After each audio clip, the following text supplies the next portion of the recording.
ઓમ નમઃ શિવાય મિત્રો, તમારા બધાનું મારી ચેનલ પર સ્વાગત છે. આજે આપણે જાણીશું ભગવાન શિવના ઘર કૈલાશ પર્વત વિશે. આજ સુધી કોઈ કૈલાશ પર્વત ચડી શક્યું નથી, તો તેની પાછળના જે રહસ્ય છે તે વિશે આપણે વાત કરીશું. હિન્દુ શાસ્ત્રોમાં ભગવાન શિવને કૈલાસ પર્વતનું સ્વામી માનવામાં આવે છે. એવું માનવામાં આવે છે કે મહાદેવ તેમના સમગ્ર પરિવાર અને અન્ય તમામ દેવતાઓ સાથે કૈલાશમાં રહે છે. હકીકતમાં પૌરાણિક કથાઓમાં આવી ઘણી ઘટનાઓ કહેવામાં આવી છે, જેમાં ઘણી વખત રાક્ષસો અને નકારાત્મક શક્તિઓએ કૈલાશ પર્વત પર ચડાઈ કરી અને ભગવાન શિવ પાસેથી તેને છીનવવાનો પ્રયાસ કર્યો હતો, પરંતુ તેમનો ઈરાદો ક્યારેય પૂરો થઈ શક્યો નહીં. આજે પણ આ વાત એટલી જ સાચી છે જેટલી પૌરાણિક સમયમાં હતી. વિશ્વભરના ક્લાઇમ્બર્સે માઉન્ટ એવરેસ્ટ પર વિજય મેળવ્યો હોવા છતાં આજ દિન સુધી કોઈ પણ કૈલાશ પર્વત પર ચડી શક્યું નથી. છેવટે આવું કેમ છે, તેની પાછળ શું રહસ્ય છે? તો ચાલો તમને કૈલાશ પર્વતના રહસ્ય વિશે જણાવીએ. કૈલાશ પર્વત પર આજ દિન સુધી કોઈ ચડી શક્યું નથી.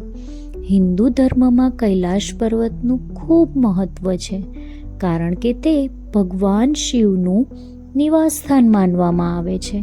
પરંતુ વિચારવા જેવી બાબત એ છે કે અત્યાર સુધી 7,000થી વધુ લોકોએ વિશ્વનું સૌથી ઊંચું શિખર માઉન્ટ એવરેસ્ટ જીતી લીધું છે, જેની ઊંચાઈ 8,848 મીટર છે.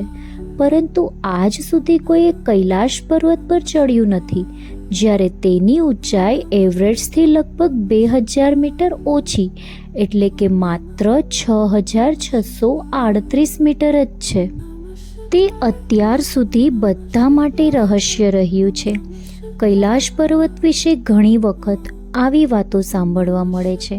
ઘણા પર્વતારોહકોએ તેને ચડવાનો પ્રયત્ન કર્યો હતો, પરંતુ આ પર્વત પર રહેવું અશક્ય હતું, કારણ કે શરીરના વાળ અને નખ ત્યાં ઝડપથી વધવા માંડે છે. આ સિવાય કૈલાસ પર્વત પણ ખૂબ જ કિરણોત્સર્ગી છે. કૈલાસ પર્વત પર વ્યક્તિ દિશાહીન બની જાય છે. એટલે કે કૈલાશ પર્વત પર ક્યારેય ચડી શકવા માટે સક્ષમ ન હોવા પાછળ ઘણી વાર્તાઓ પ્રચલિત છે. કેટલાક લોકો માને છે કે ભગવાન શિવ કૈલાસ પર્વત પર તેમના પરિવાર સાથે રહે છે, તેથી જ કોઈ જીવિત વ્યક્તિ ત્યાં પહોંચી શકતો નથી. મૃત્યુ પછી અથવા તો જેણે ક્યારેય કોઈ પાપ કર્યું નથી, માત્ર તે જ કૈલાશ પર વિજય મેળવી શકે છે.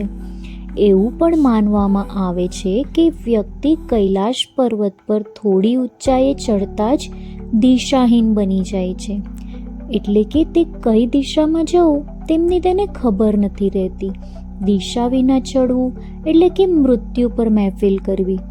તેથી આજ સુધી કોઈ માનવી કૈલાશ પર્વત પર ચડી શક્યો નથી. પછી આવે છે કૈલાશ પર્વતને શિવ પિરામિડ તરીકે પણ ઓળખવામાં આવે છે.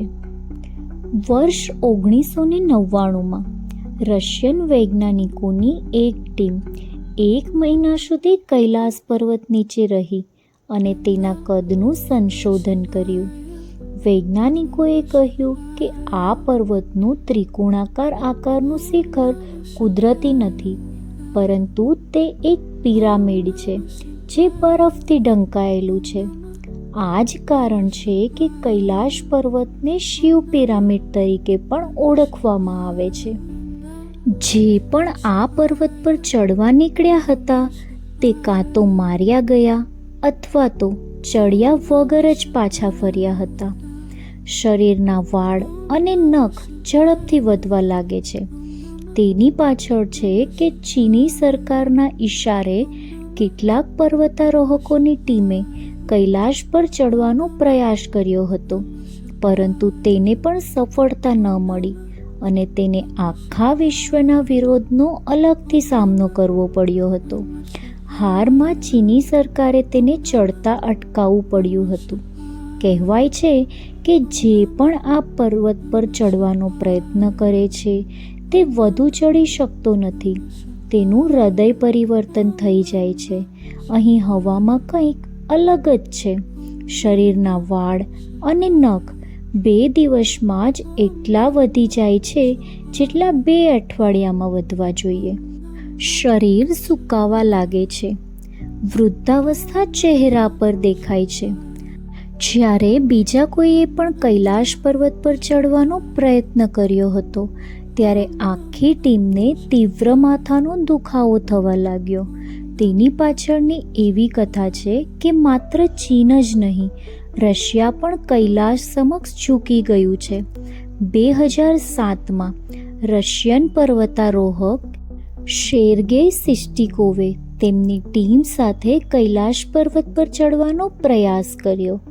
પોતાનો અનુભવ વર્ણવતા તેમણે કહ્યું કે થોડા અંતર ચડ્યા બાદ તેને અને આખી ટીમને તીવ્ર માથાનો દુખાવો થવા લાગ્યો હતો.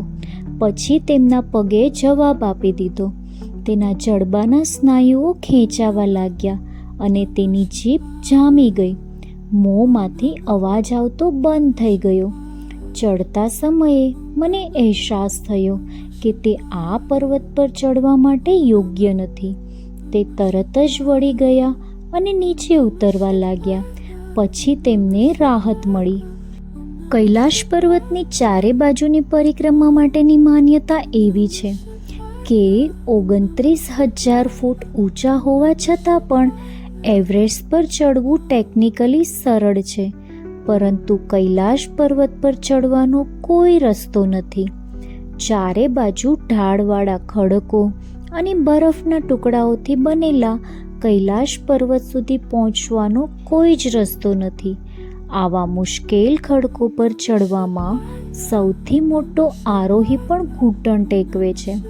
દર વર્ષે લાખો લોકો કૈલાશ પર્વતની પરિક્રમા કરવા આવે છે. રસ્તામાં તેઓ માનસરોવર તળાવની પણ મુલાકાત લે છે, પરંતુ કૈલાશ પર્વત પર ચડી ન શકવાની બાબત આજ દિન સુધી રહસ્ય જ છે. તો મિત્રો, આ હતા કૈલાશ પર્વતના રહસ્ય. તો શું ખરેખર ભગવાન શિવ કૈલાશ પર્વત પર રહેતા હશે? મિત્રો, મારા આવા જ અવનવા વિડીયો માટે મારી ચેનલને લાઈક અને સબસ્ક્રાઈબ કરો, જેથી તમને નવા વિડીયોના નોટિફિકેશન પણ મળતા રહે.